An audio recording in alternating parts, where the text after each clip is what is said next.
জামায়াত বলে যে বিএনপির সরকার, এটা আবার বিএনপি বলে জামায়াতের সরকার। সরকার আছে একটা বিপদে, যে আসলে সে কার, সে পরিচয় তার নাই এখন। এই জন্য আমরা ডক্টর ইউনূসকে বলবো, আপনি যদি আদেশটা জারি করতে পারেন তাহলে আপনার আইডেন্টিটি খুঁজে পাওয়া যাবে, আপনি আসলে জনগণের সরকার হিসাবে নিজেকে প্রতিষ্ঠিত করতে পারেন। আর যদি আপনি এটা না করেন, যদি চুপটুকে দিয়ে আপনি এই ধরনের কোনো কার্যক্রম করার বাংলাদেশে চিন্তা ভাবনা করেন, তাহলে এটা বাংলাদেশে একটা বড় ধরনের অস্থিতিশীল পরিস্থিতির দিকে যাবে। আমরা কিন্তু চুপ করে হাত দিয়ে বাংলাদেশের এই জুলাই সনদ, পবিত্র সনদের সাইনটা মেনে নিব না, এবং সেই সময় চুপ্পু যদি এই সাইন হয় তাহলে চুপ্পু বঙ্গভবনে থাকতে পারবে কিনা সেটাও আমরা নিশ্চয়তা বিধান করতে পারবেন। আপনি এই ধরনের আগুন নিয়ে খেলা করবেন না, ভালোভাবে আছেন, ভালোভাবে বিদায় নেন। আমরাও আপনাকে সম্মান করি, আমরা আপনাকে নিয়ে এসেছি, আপনি কাজ করেছেন। এখন আমরা একটা নির্বাচন ফেজে চলে যেতে চাই।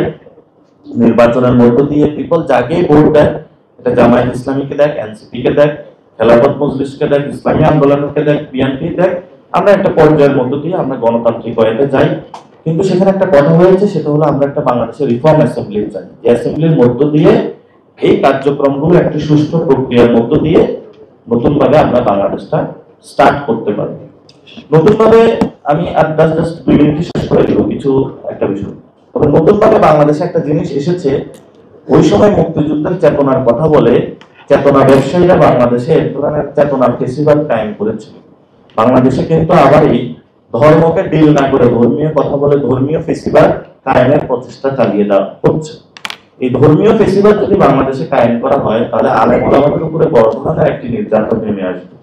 আমরা যারা এই কাজটা করতেছেন তাদের কাছে আহ্বান জানাবো, বাংলাদেশে যদি আপনারা ধর্মীয় ফেস্টিভ্যাল কায়েম করতে চান তাহলে সেটা জনগণ কেন আলেমরা এটা আপনাদেরকে ঠেকিয়ে দেবে ইনশাআল্লাহ। গণভোটের জন্য নাকি বিএনপির থেকে একটি দাবি উত্থাপন করা হয়েছে যে এটাতে নাকি অনেক টাকা খরচ হবে।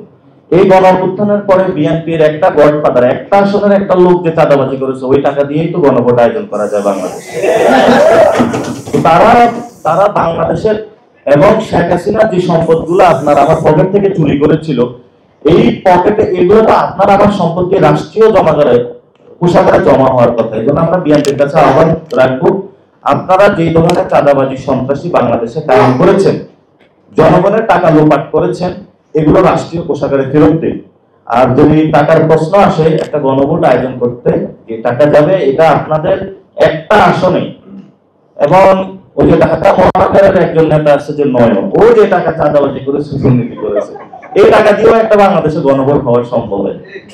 আরেকটা হলো যে আমরা ওনাদেরকে এতদিন জমের পানি দিয়ে পরিষ্কার করতে চেষ্টা করেছি, এখন ওনাদের মাথাও ক্লিন হয় নাই, বডিও ক্লিন হয় না, কিছু নাই। এই জন্য আমরা মনে হয় এখন ওনাদেরকে বুড়িগঙ্গার পানি দিয়ে পরিষ্কার করতে হবে।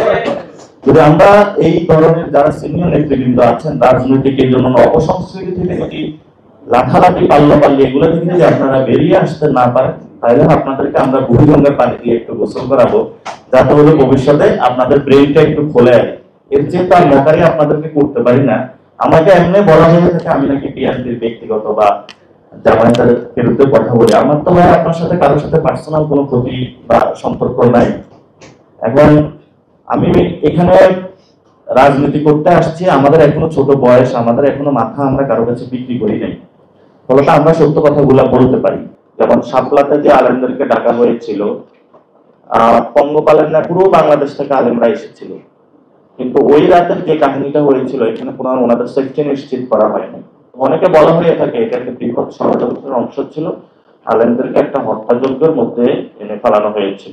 ওই সময় কিন্তু হেফাজতে ইসলাম থেকে বিভিন্ন যে রাজনৈতিক দল, বিএনপিকেও আহ্বান জানানো হয়েছিল, তারা সেই প্রোগ্রামে সাপোর্ট দিতে সেই সময় পূর্ণাঙ্গভাবে এগিয়ে আসে নাই। তো জামায়াত ইসলামের বড় ধরনের একটা সাপোর্ট ছিল, এটা ওনাদের দিক থেকে বিভিন্ন রিপোর্টও এসেছিল।